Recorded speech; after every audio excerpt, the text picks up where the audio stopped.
Hello, patron, and welcome back to my life. It's Writer Wednesday, where I give you my tips and advice on the art and the business of writing, tell you how I do what I do as an indie author. Today's question comes from Rhea and Klunder, who you may know as Klundyman, who both asked in Twitch chat, kind of at the same time, how do you choose what goes on your cover and the title of your book? Oh boy, tough one. I'm gonna do my best. So your cover and your title are both part of your overall marketing package, and like all your marketing, they need to do two things. First, they have to grab a potential reader and get them very interested in your book. But second, they have to be representative of what is in your book. Your marketing, in all cases, should lend itself to the overall artistic representation of your product. Nowhere is that more so the case than in your title and your cover. In the book Save the Cat, Blake Snyder talks about the middle of the movie. That big section at the beginning of Act 2 is supposed to deliver on the promise of the idea that the viewer got in their head of what this movie was going to be about, and he says that in a lot of cases they got that idea from the movie's poster. Well, your book's cover works the same way. It is supposed to say to the potential reader, hey, you know that thing that you really like? You will find it in the pages of this book. For that reason, you should spend a lot of time studying covers in your genre to find out what readers expect to see on a cover from similar works to yours. But at the same time, I think personally, personal opinion, you should try to put something unique or different on your cover, or create or design it in a way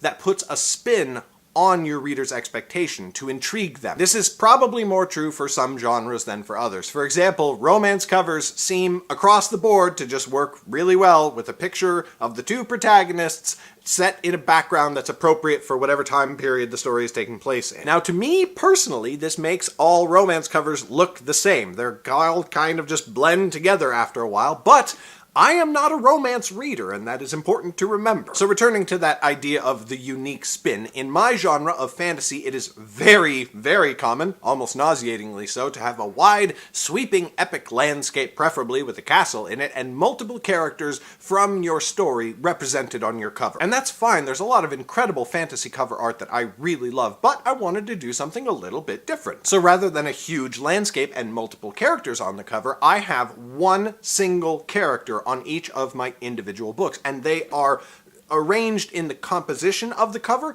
much more prominently than you would usually see in fantasy. Although, in my case, I do kind of hedge my bets, because for my big volumes, the compilations of multiple books, I do have the wide sweeping epic landscape and the multiple characters and all that sort of thing. But for my individual books, my covers still definitely communicate fantasy. They've got magic in some cases, they've got your cloaks and your tunics, your sword and your armor, but they are slightly unusual for the fantasy genre. And if I do say so myself, they're pretty damn beautiful, so they tend to pull in readers. Now, there's one thing that I've heard said very, very often when it comes to book covers, and that is that covers with characters on the front who are looking directly at the viewer sell better than ones where the characters are looking elsewhere. I have not seen statistical data to back this up, but it is repeated very, very often by very big names in the publishing industry, so you should probably listen to them, but take it with a grain of salt and do your own evaluation as well. One genre I think could really use this treatment is space opera. And listen, I love space opera. I love the spaceships and the outer space. But I feel like every single goddamn space opera book just has outer space, a planet, and a spaceship. Even giants in the genre like Ender's Game, where there are hardly any spaceships in the actual story, have that kind of cover, and it makes them indistinguishable from every single other classic sci-fi novel out there. Please, if you write space opera, please put people on your covers. Do it for me, if nothing else. And then we come to titles, and okay, listen, titles are hard. They are just hard, and there are no hard and fast rules, and there are just a billion different ways to do titles. But as with all marketing, your title has to deliver on the promise of what the reader will find inside your book. It has to match tonally with the tone of your story. A very famous example of this in indie publishing is the book Cursed by Sean Platt and Johnny B. Truitt. That book is a very tense, very gripping, very dark horror story, and when they first published it, they published it with the name Chupacabra Outlaw. The boys have talked before on their podcast about how that name was a huge mistake, and their co-host, David Wright, told them so.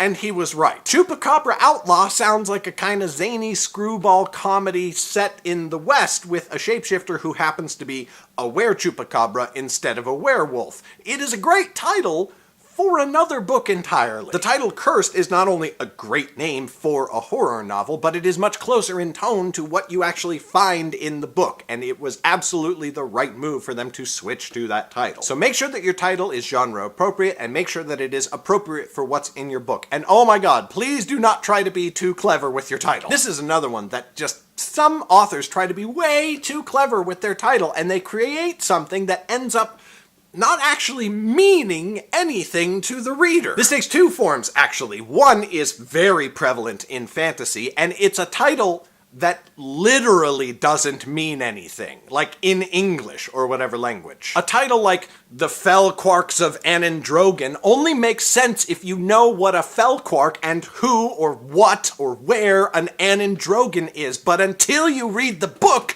you don't! I'm a little bit ticked off on this one. It happens a lot. I mean, look at some of the biggest fantasy series of all time. The Lord of the Rings, A Wheel of Time, A Game of Thrones, or A Song of Ice and Fire. Those are all words that actually, mean something, and they are kind of intriguing. Like, Lord of the Rings? What's so special about these rings that it makes it worthwhile to be a lord of them? Titles can get away with words that aren't technically real, but are composed of real words, like Catherine Care's book Daggerspell, or of course my own book Nightblade. No, Daggerspell and Nightblade are not actual words, but they're made of words that people understand, and you can get them, and they kind of deliver the promise of like, oh, that's a cool sounding word, and you can start to imagine what that might mean in the context of the story. And there's another exception to this, which is that long-running series can tend to have later books with titles that are a little more iffy. Like the 4th, 5th, and 6th books in the Nightblade series are Shadeborn, Weremage, and Yeren. Those are all a little bit more like, what? And Yeren in particular, but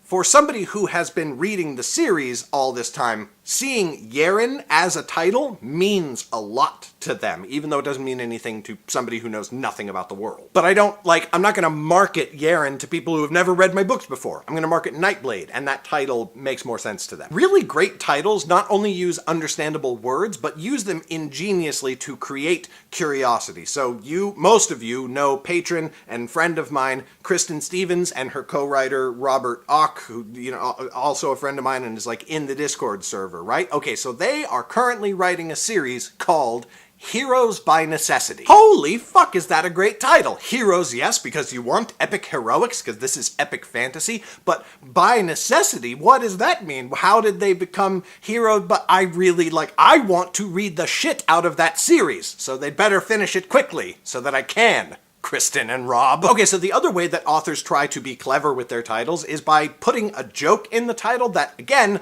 doesn't mean anything until after you've read the book. I'm going to use an example here that's going to tick some of you off, but the book Ready Player One does itself no favors with either the title or the cover. Yes, Ready Player One is a phrase that will mean something to somebody who is really into gaming culture, but the general public won't get it, and it's not intriguing. There's nothing like, oh, I'm so curious about Ready Player One. It's a joke that the author no doubt thinks is clever, but it really only means something to somebody who has already read the book. And yeah, the cover has something to do with the story that's inside, but it has nothing to do with the main thrust of the story, which is the video game that the main character plays. In the grand scheme of things, I don't care at all about these stacks of trailers where the character lives at the beginning of the story. That is probably the least interesting location in this entire book. I've been very hard on Ready Player One ever since I first read it, and I want to clarify, it's a great book. But I find both the title and the cover to be just very poorly chosen, and I have joked often before about how the first 70 pages of Ready Player One